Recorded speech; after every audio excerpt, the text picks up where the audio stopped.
But the good thing is that this new initiative is built on the ATA that was launched by Dr. Akin Adesina. So elements are highlighted in there, and this new plan, it's called the Green Alternative because the government is putting emphasis on agriculture as opposed to the brown alternative, which is oil. So it's a new visibility element. And now, fortunately, Dr. Akin Adesina is now with the African Development Bank, and he is continuing that transformation agenda, not just now for Nigeria, but looking at it from the Africa perspective. So IITA is a partner with the Africa Development Bank in a program called the Technologies for African Agricultural Transformation, TAT.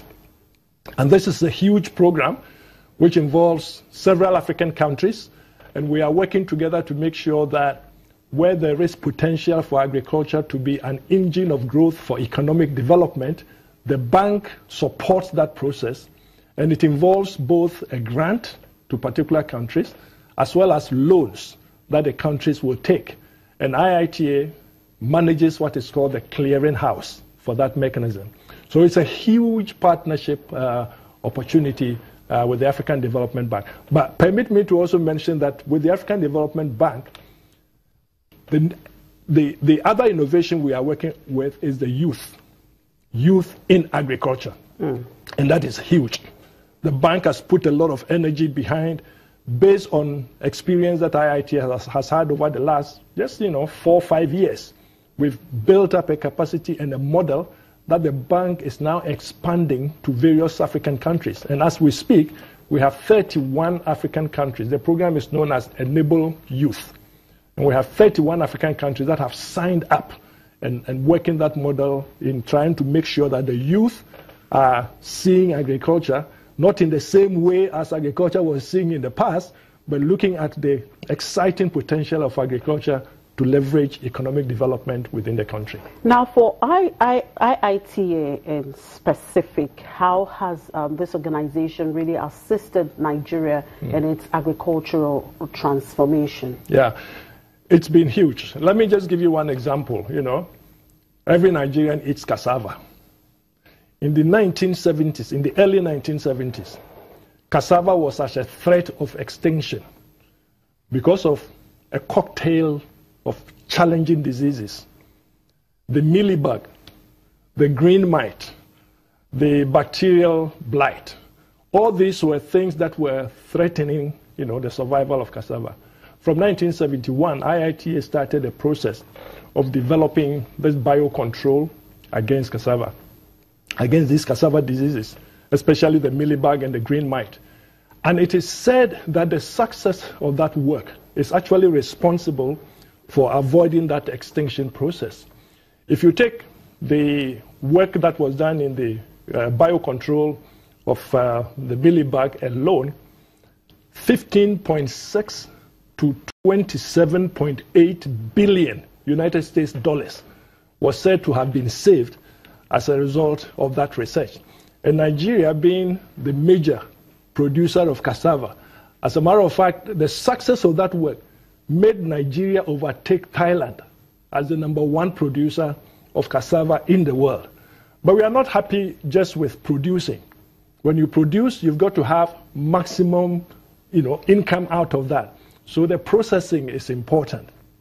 And we've been working on various mechanisms with Nigeria and with other countries to make sure that cassava is not just seen as something that you use to develop lafun or gari. There are industrial uses for cassava. So we're working to see how a lot of these processes can be built into the work that we do with various partners in Nigeria. And similar things have been done for the various commodities we work on: yam, plantain,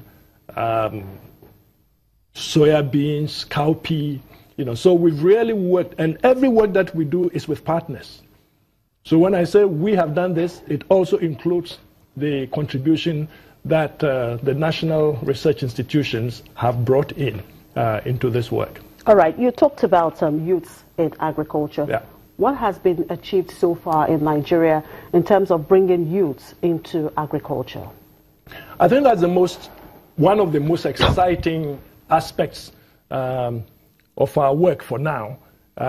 We've been able to put in place a model just to show that agriculture is not what it was known to be, you know, a 50-year, 60-year-old farmer holding a cutlass and a hoe, which of course was not attractive to the youth.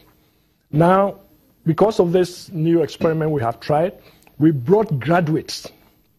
And we're not talking about graduates of agriculture. We're talking about graduates. Some are lawyers, some are accountants, some are agriculture graduates, some are, you know, various types of graduates. And this program started in 2012.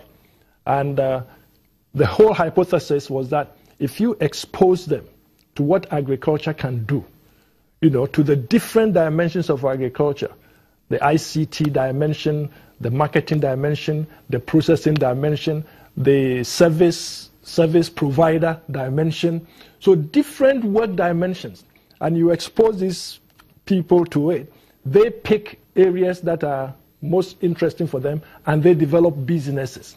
And this has been so successful, as I said, that the African Development Bank has come on board because they came, and also IFAD, the International Fund for Agricultural Development. They all hear about this, they come and they see the transformation that has taken place in the young people. So even though this work started in Ibadan, it's now expanded. We have a program in Abuja, there's a program in even Borno State.